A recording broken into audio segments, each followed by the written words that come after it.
নমস্কার বন্ধুরা, আশা করি আপনারা সবাই ভালো আছেন। আপনাদের সবার ভালোবাসা নিয়ে আবার আমরা চলে এসেছি কিন্তু শাকিন শাড়িছড়ি নাটকের 19 থেকে 21 এপিসোড নিয়ে। কালকে কিন্তু আমরা অলরেডি 18 এপিসোডটা শেষ করেছি, সেই জন্য আজকে 19 এপিসোড নিয়ে এসেছি। আজকে কিন্তু রুহিতনকে কালকে লাস্ট সিন যেটা আমরা দেখেছি, জনসন কিন্তু বোঝাচ্ছিল জংশন, কিন্তু রুহিতন কারোর কথাই শুনছেন, কারণ সে বলেছে যে আমি আমার এই হন্ডাটা কেন আমি মন্ডল সাহেবের কাছে দেব। আশা করি আপনারা আমাদের সাথে নাটকটা দেখতে দেখতে এনজয় করছেন, অনেকেই কমেন্ট করেছেন। আপনাদের প্রত্যেককে অসংখ্য অসংখ্য ধন্যবাদ। আর যারা আমাদের চ্যানেলটা নতুন এসেছেন তাদের কাছে একটাই রিকোয়েস্ট থাকবে, চ্যানেলটাকে সাবস্ক্রাইব করে দিন। আমাদের রিয়াকশন অবশ্যই কিন্তু আপনাদের ভালো লাগবে। তো চলুন বন্ধুরা, দেখেন, সময় না নষ্ট করে ভিডিওটা দেখেন। আবার চলুন। বাবা রুইতন, তুই মনে কর আমার উপরে খুব বিরক্ত হচ্ছ, বারবার এক কথা করছি। আচ্ছা, তুই বুঝতেছ না কে যে আমরা সকলে খুব বেকায়দার মধ্যে কালকের এটা লাস্ট সিন ছিল তো। কায়দা বেকায়দা যেটা সেটা আমার সঙ্গে হবে। কায়দা বেকায়দা মন্ডল আমার আপনাদের সঙ্গে কথা কইতা তা কর না কেন, আমার সঙ্গে বুঝবের কর না কেন? এই পাগল মতো কথা করছু কে? আচ্ছা, মন্ডল কি তোর সাথে কথা কওয়ার জন্য তোর বাড়ির উপর আসবি নাকি? হ্যাঁ, দরকারটা যখন তার, আশা তো লাগবে। এটা ভালো কথা বলেছি, শুনে। দরকারটা যখন তার আমার কাছে আসতে হবে। না হয় নাই নিল, এমনি তুই আমার সাথে একবার চলে, তার সাথে কথাবার্তা কয়ে তাকে বুঝ দিয়ে বাস মিটে গেল। দেখি, চিন্তা করে দেখি। হয় বাপ, ভালো করে চিন্তা করে না, আমার মনে হয় না ও যাওয়ার পাত্র। দরকার দেখি। আপনার কি মনে হয় যাবে ও? কেরে লইতন, আপনাদের কি মনে হয় বন্ধুরা, যাবে কি? কমেন্ট করে জানান। মুন্ডা খান, তুই কি করবা চাস? বেচা বিক্রির কোনো চিন্তা করিস? বেচা বিক্রি না, করবো না। একজন বন্ধুকে উপহার দিয়ে দেবো ভাবতেছি।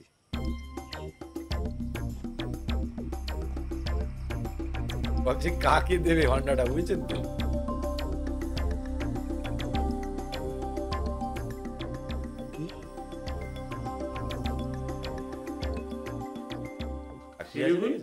এই রে, চমৎকার একটা কবিতা আনন্দ চলে এসেছে শিউলির কাছে। শোনাই যায় গল্পটা শিউলি কেমন লাগে, কওয়া লাগবে কিন্তু। ওইসব আমারও শুনে বেড়েছেন কে? এসব ঘুরে ডিমের আমি কি বুঝি? এ না বুঝার মতো আমার মনে কিছু হচ্ছে না। আবার শিউলি আমি প্রেমে পড়ি পড় শোনো। নিতে প্রেমানন্দ। কবিতার নাম শিউলি ফুল, কবি প্রেমানন্দ। শিউলি ফুল, শিউলি ফুল, চিনতে তোমায় হয়নি কেউ ভুল। মাটির বুকে ঝরে পড়ো, লজ্জায় কেন জড় সরো, কানে তোমার পরাবো দুল। রঞ্জু যদি এখানে চলে আসে না, ওকে শিউলি ফুল করাবে। কেমন লাগলো? বোঝা গেছে?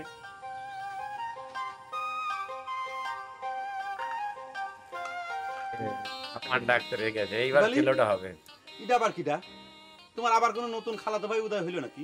চেনেন না, গুরুদার শালা হয়। দেখেন না কি সব শিউলি ফুল নিয়ে পদ্ম লেখে নিয়ে আইছে।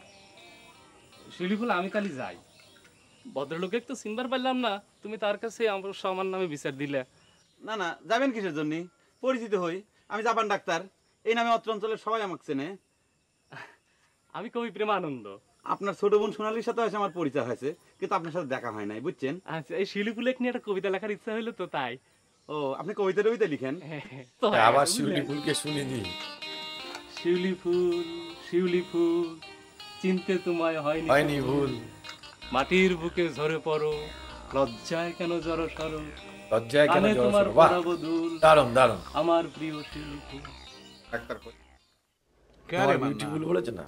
এই রে। তো কাম কাজ নিয়ে আর আসে না রে।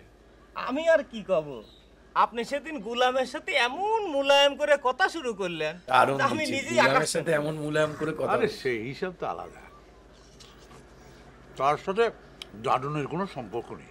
কে দাদন তো গুলাম আমার স্টাইলটা হলেছে। দেখেছেন? সে টাকা যে কবে ফেরত দিবি তা আল্লাহ জানে। যাকগে, এসব কথার মধ্যে আর আমি যাবেরও চাই না, মধ্যিখান তো আমি দোষী হয়ে যাবো না। আমি চিন্তা করতেছি অন্য কথা রে, ওয়ের সংসার চলে কেমন করে, নাকি শালারা অন্য কোনো ধান্দায় চলে গেল? সেই জন্যই তো করছিলেন যে খারাপ অন্তত কথা বলিনি, একটা এদের দিন সংসার হলেও চুরি আপনি করে শাড়ি যাদের চুরি সংসার গায়ের চলতো, উপর দিয়ে সরাসরি তারা এখন দাঁড়ান। without কিছু আপনি থেকে যাওয়ার করে দরকার আছে। চালাচ্ছে। আরে গাধা, তোকে আমি কতবার বোঝাবো যে আমি সারি সুরি গেলি ওয়ার এক ভয় ভেঙে যাবে। তার সাথে তুই এক কাজ কর, ওই শিল্পী জহুরুলের পিছনে না দৌড়ে সারি সুরির দিকে একটু নজর দে। ওই রুইদান স্যাংরাক ভুলে ভুলে আমার এখানে লিয়ে আয়। তা আপনি তো সেই ভাড়া দিলেন ওই জনসনের পর, আমার আবার মাথা গরম। অত গরম দেখে কোনো লাভ নেই। তুই যে ওই স্যাংরা রুইদানে আমার এখানে হাজির করবে পারবি না, সেটা অন্য কেউ না জানুক, আমি কিন্তু খুব ভালো করে জানি। ওই পারলে ওই জংশনই ওই চ্যাংরা খাজির করবে। তোমরা রেগে রুগে যাবে নাকি? চোখ আছে দেখি। বৌদি, তোর শরীর কেমন? তোর তো দেখবে না সময় পাই না। আমার সময় তো আবার রুইতনের সময় হয় না। কে রুইতনেক ছাড়া কি আসা যায় না নাকি? ও এই রে। তাও তো কথা, এত দূরে ছাড়া কি আসা যায় না? মন তো আবার রুইতনকে পছন্দ হয়েছে মনে হচ্ছে। বেন কেমন আছেন? আচ্ছা বৌদি, সত্যি করে কত এই হোন্ডা খানের সাথে আমাকে দুজনের কেমন মানাইছে? পছন্দ শোনেন হয়নি রুইতন কিন্তু। বিয়ে, আপনার এই সুন্দর হুন্ডায় আমার মতো সুন্দরী মেয়ে ছাড়া মানায় না। এই রে, চালাবেন নাকি আপনার হুন্ডায়? তার কেন্দ্রটা দেখ। বিহাইন কিরম রসিকতা করবে এবারে দেখছো? চলো চলো করছি, চলো, হুন্ডা স্টার্ট দাও। তুলো করে দিয়েছে পুরো। তো দেখতে শুনো।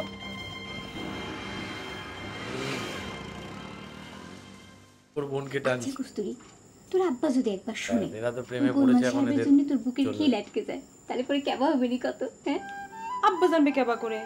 তুই যদি কয়া না দেস সে কোনোদিন টের পাবি না। তুই আসলেই বোকা। না হলে ওই মান্নান ভাই চাচা হয়েও তো ভাই দেখবি কয়। প্রেম প্রীতির খবর কি চাপা থাকে? যখন টের পাবি তখন দেখা যাবি না। আর কবে কিটা টের পেয়েছে সে কথা চিন্তা করে তো প্রেম প্রীতিতে বাদ দেওয়া যাবে না। আর শোনে, তুই টাকার গোলমাল কবি না, আমার শুনতে খারাপ ঠেকে। গোলমাল বলছে। এই, ও, এত তাড়াতাড়ি আমার কথা খারাপ ঠেকতেছে? লোকটা তো আসলেই গোলমাল বাধা দিল রে কস্তুরী। হ্যাঁ, তো তো কি আসলে এ? খুব হাসাহাসি হচ্ছে এই নাকি? রে। কি লিয়ে এত হাসাহাসি হচ্ছে কস্তুরী? আপনাকে নিয়ে হাসাহাসি হচ্ছে মান্নান ভাই। কস্তুরী, তুমি তা কয়ে দাও যে আমি তার সাথে কথা কওয়া বাদ দিছি, সেজন্য আমাকে লিয়ে হাসাহাসি না করে। এ আবার কেবা কথা? কারো কথা শুনে যদি হাসা চাপে তাহলে কি মুখে সিপি দিয়ে রাখা যাবে? কত কস্তুরী। তালি পরে আমি এরমই একটা হাসির পাত্র হয়ে গেছি তোমার কাছে কস্তুরী। এই রে। খামাখা ওর রাগ গায়ে দিচ্ছেন কেন নিচে, মান্নান ওর তো চাচা? চারিদিকে এখন কি বাজে জন্য সময় পুতুলের যাচ্ছে। সাথে কথা বন্ধ করতেছেন কোন তো? বন্ধ করবে চাই নে, কও বন্ধ করে দিছি। সে আমাকে তোমার এবারে চাকর করে মনে ব্যথা দিয়ে কথা কইছে। কি বিশ্বাস হচ্ছে না তো? মুখের পরই তো রয়েছে, জিজ্ঞেস করে দেখো। বাদ দেন, চা হওয়ার হয়ে গেছে। আপনি পুতুলকে মাফ করে দেন, পুতুল আপনাকে মাফ করে দেবে না। ঠিক আছে, তুমি ধর এত করে করছো, যাও মাফ করে দিলে। কিন্তু কত তোরে কি লিয়ে এত হাসাহাসি করতেছিলে? হ্যাঁ? হাসির ঘটনা তো সবসময় ঘটতেছে। এই যেমন আপনার স্বপ্নটা মিথ্যা হয়ে গেল, জরুর ভাই আসার নাম করে তো আর আইসলই না। যারা জন্য চুরি করতেছি তারাই ডাকে ডাকে চোর করছে। গিলা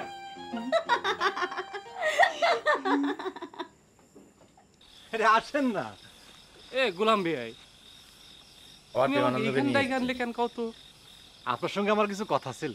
তো সেটা কি সবার সামনে কওয়া যেত না? জামাই বউ এদিকে শুনলে মনে হয় কি কবে কবিতা লেখা, একটা কবিতা একদম বলে একদম। তোমার তো একজন বেটা ছাওয়াল মানুষই ডেকে এনে কথা করছে, তাই না? আচ্ছা কি করবে কও? আমাকে খান পদ্য লিখে দেয়া লাগবে। বললাম না, লিখে দেয়া যা লাগবে মানে? বলেছি।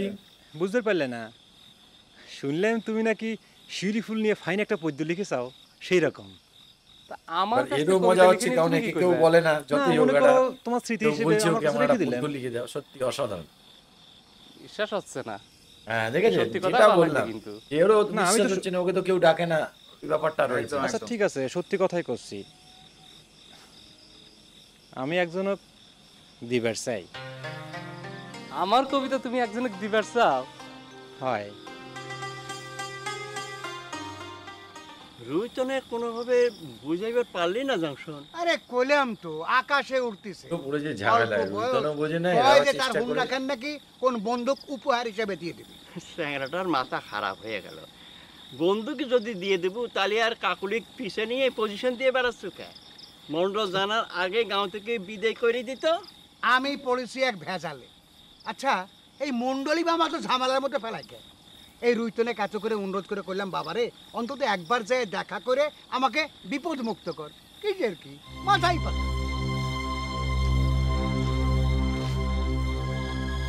এই ও আবার চলে ঠিক এসেছে আছে কাকা, আপনাকে যখন এতই অসুবিধা চলেন, কালী মণ্ডলের সাথে দেখা করে আসি, দেখি সে আমার কি করবে পারে। আর এবার খেলাটা জম। আমার লেখা কবিতা যে তুমি অনেক দিবা, সেটার উপরে তো আমার নাম লেখা থাকে, কবি প্রেমানন্দ। না, আমার জন্য যে পদ্য লিখবে তার মধ্যে তোমার নাম না হয় নাই বা থাকলো বিয়াই। ফরওয়ার্ড স্কিমটা করছি। দুঃখিত হইলাম বিয়াই, খুবই দুঃখিত হইলাম।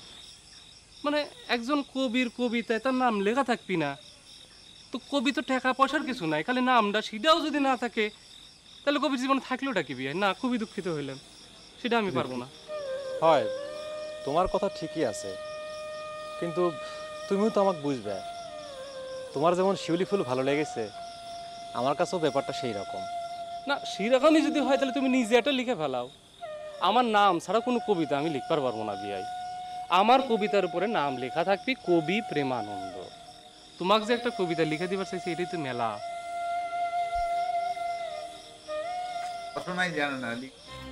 বাবারে রুইতন, তোর বাপ আছিল আমার বন্ধু মানুষ। এই রে আবার বাবা আমরা ইমোশন একসাথে কাম কাজ করতে, আমার নিজের সওয়াল যেমন তোরাও বলে ওদেরও দোষ দিয়ে লাভ নেই, কারণ কোনোদিন ওদেরও তোর তো অমঙ্গল রুজি রুটি চাইনি। সেই মন্ডল সাহেবকে অন্তত এই দিয়ে। কথাটা বিশ্বাস রুইতন যেটা করিস, চেষ্টা করছে গ্রামকে কিন্তু ওর হাত থেকে বাঁচাবার চেষ্টা আমি কি কোনোদিন কইছি যে অলরেডি মন্ডল কিন্তু ভয় পেয়ে গেছে। মানুষ একটা মানুষ রুখে দাঁড়ালে কি হয়? আমি খালি একটা এটাই কথা দেখার বুঝতে বিষয়। পারতেছি না আপনাকে, যে আমরা খাটনি করে আমরা কেন মন্ডলে বড়লোক কি পরামর্শ নাও?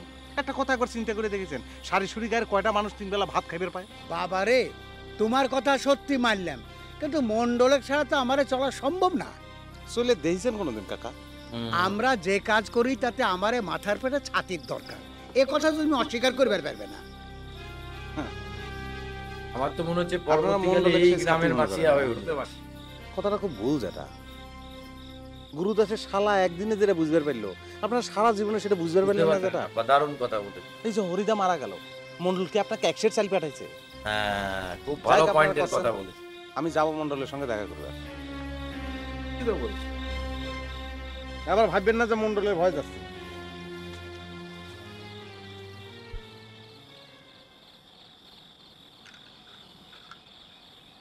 চাচি আপনি কি হয়েছে চাচি? কিছু হয় না রে মা। গ্রামের মামা পরের দিনই মনে করি তোকে দেখতে আসবো, তো সময়ই পাইনি। তোরা তো আর চাচির কোনো খোঁজ খবর নিব না। প্রতিদিনই গোলাম ভাই কাছে মা খবর আবার পাই একে চাচি। পছন্দ করে না তো ছেলে। সংসারে সকল কাম একা একা করা লাগে, তাই সময় পাইনি। তুই যে কি লক্ষ্মী মেয়ে হইছু, তোর বাপ হইছে কপালে মানুষ, তুই তোর মতো মেয়ে পাইছে। এমন সর্বনাশে কাম না করলি হয় না, মানুষের চোখ কানা করে দিয়ে অভিশাপ করাচ্ছ। এসব না করলে ভাত দিবে কেডা চাচি? আব্বা তো কোনো কাজ কাম করে না, আমিও চাই না আব্বা ছেলের এসব জন্য করুক। বলতে পারে হরিদা জোয়ান মানুষ, জানডা হারাই।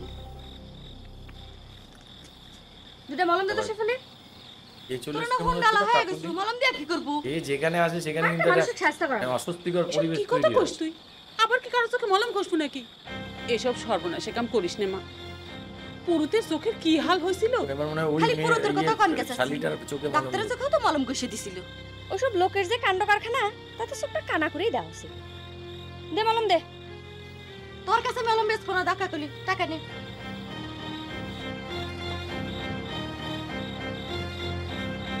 অসাধারণ দৃশ্য, অসাধারণ। প্রতিটা সিন এত ভালো ফুটিয়ে তুলেছে।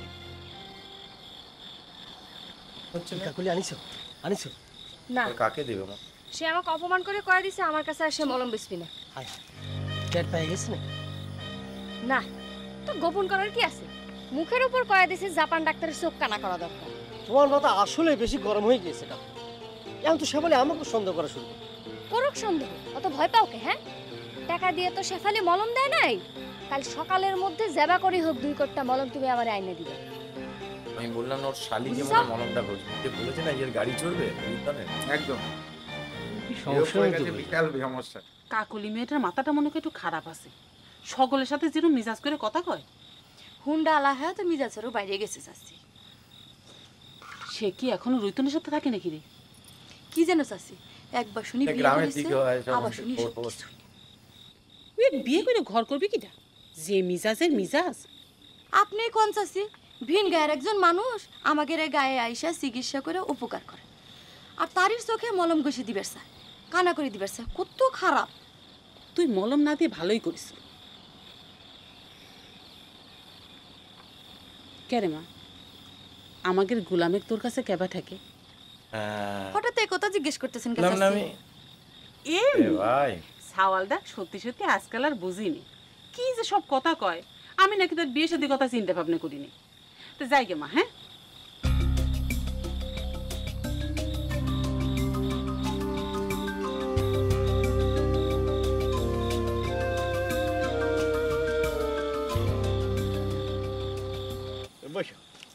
আপনার প্রেমানন্দ।